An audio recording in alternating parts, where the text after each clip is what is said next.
বরফে ঢাকা পাহাড়গুলো কি অসাধারণ লাগছে একবার দেখো।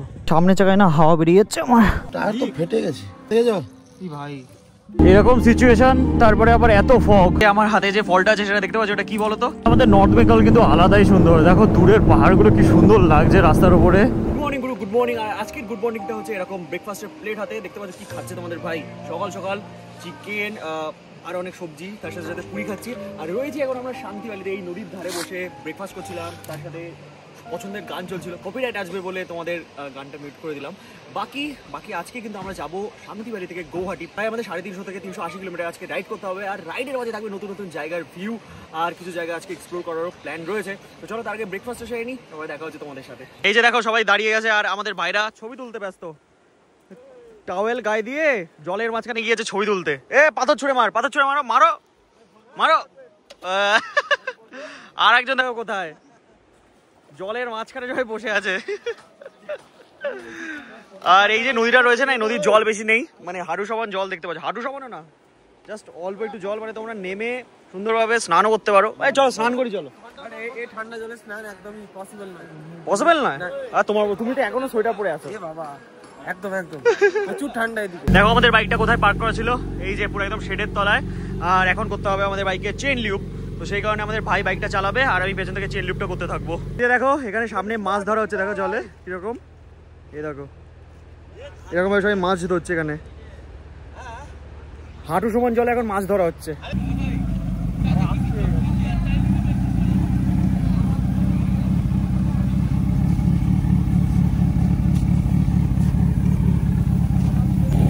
চলো চেইন লিউপ ডান। ভাই আমাদের বাইক হয়ে গেছে পুরোপুরি কোল্ড স্টার্ট, আর বাইকটা একটু পরিষ্কার করে নিয়েছিলাম আজকে। স্নান করে আমি হয়ে গেছি পুরোপুরি রেডি বেরোনোর জন্য গৌহাটির জন্য। এখন আমরা জার্নি শুরু করবো এখান থেকে। আর আমাদের ভাই বলছে একটু সাউন্ড করো। आपका नाम क्या है? क्या? विजर।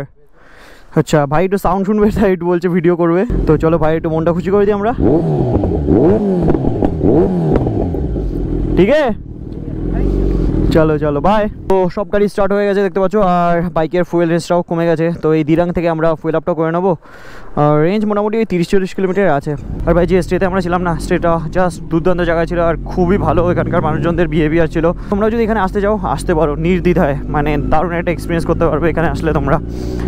লাস্ট ব্লগে তো আমি তোমাদের পুরো কন্ট্যাক্ট ডিটেলস শেয়ার করেছিলাম এখানকার, তো সেখান থেকে তোমরা কন্ট্যাক্ট করে চলে আসতে পারো। এখন এই ছোটো রাস্তা দিয়ে গিয়ে ওপরের মেন রোডটা ধরবো আমরা। এটা হচ্ছে এখানকার মেন রাস্তা, আর এই রাস্তা দিয়ে আমরা চলে আসলাম ওপরে। লেফট সাইডে এই যে সুন্দর ভিউটা দেখতে পাচ্ছ না, এটাই কিন্তু শান্তি ভ্যালি। আর এখানেও রয়েছে অনেক কমলা লেবুর গাছ, ওই যে দূরে গাছে কমলা লেবু ধরে রয়েছে। ওয়াও, নেক্সট লেভেলের ভিউ ভাই। আজকে বেরোতে আমাদের একটু লেট হয়ে গেছে, কারণ সবাই একটু স্নান দান করে খাওয়া দাওয়া করে বেরোলাম, তো সেখানে একটু লেট হয়ে গেল। দেখা যাক গৌহাটি করার ভেতরে ঢুকি আমরা। আর আজকের দিনের পর থেকে তোমরা আর পাহাড়ের ভিউ দেখতে পাবে না, মানে আমরাও আর দেখতে পাবো না। তো শেষ টাইমের জন্য পাহাড়ের কোলে টাইম কাটিয়ে এখন বেরোচ্ছি। ওয়াও কি সুন্দর না জায়গাটা, পুরো সুইজারল্যান্ডের মতো ফিল আসছে। এইগুলো যদি গ্রিন থাকতো না, মানে অন্যান্য টাইম মনসুনের টাইম তো এই জায়গাটা গ্রিন হয়ে যায়, তখন কিন্তু আরও বেশি সুন্দর লাগবে দেখতে। দেখো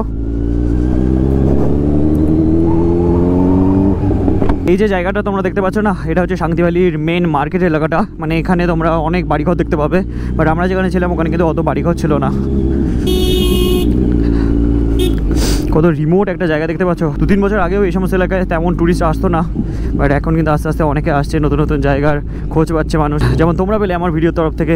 গাছগুলো তো একবার দেখো, ওই যে সামনে সবুজ সবুজ গাছগুলো দেখছো না, ওখানে সব গাছে কমলা লেবু ধরে রয়েছে। এই দেখো রাস্তার সাইডেই দেখো, দেখতে পাচ্ছ ছোট্ট ছোট সব কমলা লেবু। এখানে প্রত্যেকটা বাড়িতে কিন্তু এরকম কমলা লেবুর গাছ রয়েছে। এখানে শান্তি ভ্যালি বলছে থ্যাঙ্কস, ভিজিট এগেইন। এই যে গেটটা রয়েছে না, এখানে লেখা রয়েছে ওয়েলকাম টু শান্তি। তোমাদের আরেকটা জিনিস জানিয়ে দিই, দিরাং থেকে কিন্তু এই শান্তি ভ্যালির ডিস্টেন্স খুবই কম। দিরাং থেকে যদি তোমরা 15-20 কিলোমিটার ভেতর ঢুকে যাও, মানে শান্তি ভ্যালির দিকে ঢুকে যাও, তাহলে কিন্তু তোমরা এরকম সুন্দর জায়গায় চলে আসবে। ওয়াও,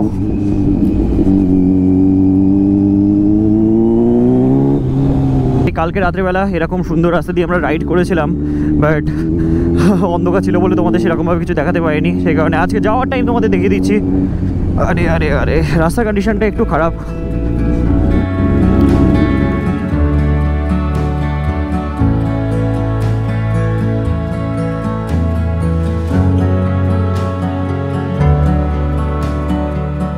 এটা সুন্দর পাহাড়ি ব্রিজের উপরে এখন আমরা উঠতে চলেছি।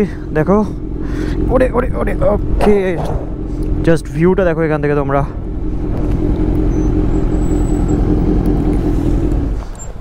ওয়াও, কি দারুণ লাগছে না পাহাড়ি এই নদীটা। আর সামনে এখানে একটা বুদ্ধিস্ট কম্পাউন্ড রয়েছে, আর এখানে লোকাল মানুষের সাথে কথা বলে আমরা জানতে পারলাম এখানকার বেশিরভাগ মানুষই টাউং ডিস্ট্রিক্ট, তারপরে ওয়েস্ট কামেং ডিস্ট্রিক্ট, এই দুটো ডিস্ট্রিক্টের বেশিরভাগ মানুষই হচ্ছে বুদ্ধিস্ট ধর্মের। সে কারণে এখানে বুদ্ধিস্ট অনেক কালচার দেখতে পাওয়া যায়। পাকা এই রাস্তা ছেড়ে এখন আমাদের ধরতে হবে এখন মাটির রাস্তা। এই দেখো রাস্তাটা একবার,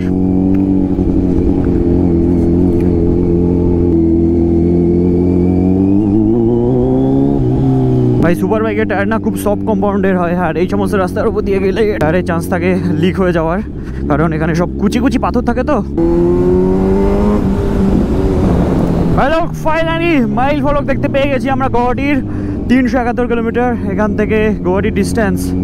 ভালুকপং বমডিলা হচ্ছে 36 কিলোমিটার। চলো দাদা চলো চলো, পেছনে একটা পেট্রোল পাম্প আছে, ওখান থেকে ফুয়েল আপটা করে নিই। চলো ভাই লোক, আমাদের এখন যেতে হচ্ছে দিরাঙের পেট্রোল পাম্পের দিকে। তো দিরাঙে ওই যে পেট্রোল পাম্পের পোস্টার দেখতে পেয়ে গেছি। ফুয়েল রেঞ্জ ছিল মাত্র 48 কিলোমিটার স্যার। আমার বাইকে তো পেট্রোল ফুল হয়েই গেছে, 1430 টাকায় ট্যাঙ্কি ফুল হলো। এই মডিফাইড নেক্সনটাকে একবার দেখো, সেরা মডিফাই করেছে কিন্তু।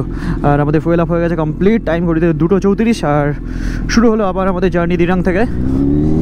চলো গুরু, আমরা আবার ধরে নিয়েছি আমাদের গুয়াহাটি যাওয়ার মেন রোড। দেখা যাক কতক্ষণের ভেতরে আমরা পৌঁছাই। কতক্ষণের ভেতরে কমপ্লিট হয় আমাদের 371 কিলোমিটার। রাস্তা তো জাস্ট মাখন ভাই। এখন পাহাড়ি হাইওয়ে দিয়ে চলছে আমাদের জার্নি।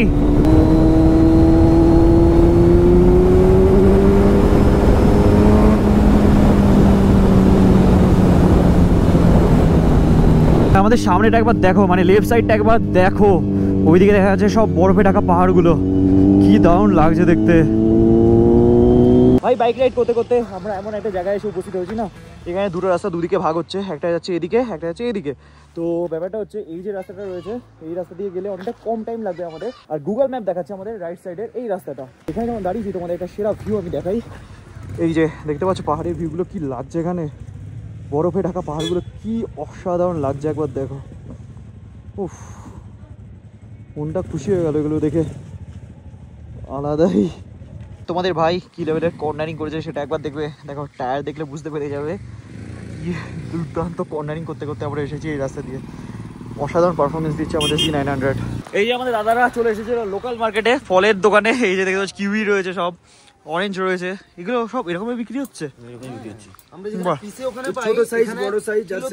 কিলোতে কত টাকা কিলো এখানে? তাই মাত্র 60 টাকা কিলো। হ্যাঁ আমরা নিয়েছি, আমরা প্যাকেট তুলেছি, এখানে আছে এই দেখো, আমরা 150 তে একটা প্যাকেট পেয়ে গেছি। আরে সেরা সেরা, দেখি একদম সলিড আছে পুরো। বিগ সাইজ আছে, মিক্স সাইজ নিয়ে নি একটা তাহলে। হ্যাঁ আসুক গাড়িটা, আসুক গাড়ি আসলে তারপরে ওর মধ্যে ঢুকিয়ে দেবো আমরা। এখানে দাঁড়িয়ে এই যে বিস্কিটটা এখন আমরা ট্রাই করছি। ভাই সত্যি সেটাকে দেখো, আর এরা এত সুন্দর ভাবে গুছিয়ে রাখে তো তোমাকে দেখেই মানে কিনতে ইচ্ছে করবে। আর তার চেয়ে বড় কথা পিকল খুব দারুণ লাগে, খুব দারুণ লাগে। মানে আমাদের গাড়িতে এখন বলতে গেলে অনেক পিকল অ্যাভেলেবল হয়ে গেছে। বাহ, অরেঞ্জ তো আমরা খেয়েই যাচ্ছি সকাল। এই যে বিস্কুটগুলো দেখো, বিস্কুটগুলো টেস্ট সেরা। আমার হাতে যে ফলটা আছে সেটা দেখতে পাচ্ছ, ওটা কি বলতো? কিউই। আমি অর্ধেক ছেলে ফেলেছি। তো এখানকার এই লোকাল পাক্কা কিউই আমি ট্রাই করে তোমাদের বলছি। আর 150 টাকা প্যাকেট নিচ্ছে, মানে এই সমস্ত এলাকায় কিউই নিশ্চয়ই চাষ হয়, সেখানে অনেক কম দামে কিন্তু পাওয়া যাচ্ছে।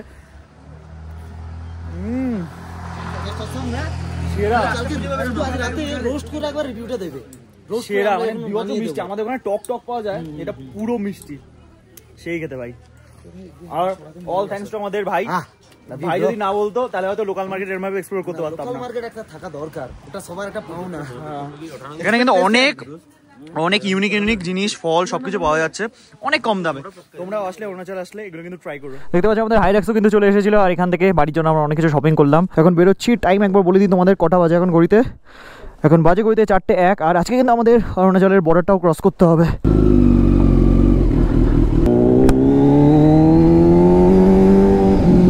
এই যে জায়গাগুলো দেখতে পাচ্ছ না, বাড়িঘর রয়েছে, ওইটাই কিন্তু বমডিলা ভৈরবকুন্ডা বর্ডার। আজকে আবার আমরা ক্রস করবো, বাট তার আগে দেখো সামনের ভিউটা গুরু কি লাগছে না। সানসেটের সময় কিন্তু আলাদাই লাগে পাহাড়ের এই সৌন্দর্য। পাহাড় বলো কি সমতল, সানরাইজ আর সানসেটের সময় কিন্তু বেস্ট ভিউ দেখা যায়। সময় চলে এসেছে আমাদের এবার রাইট টার্ন নেওয়ার।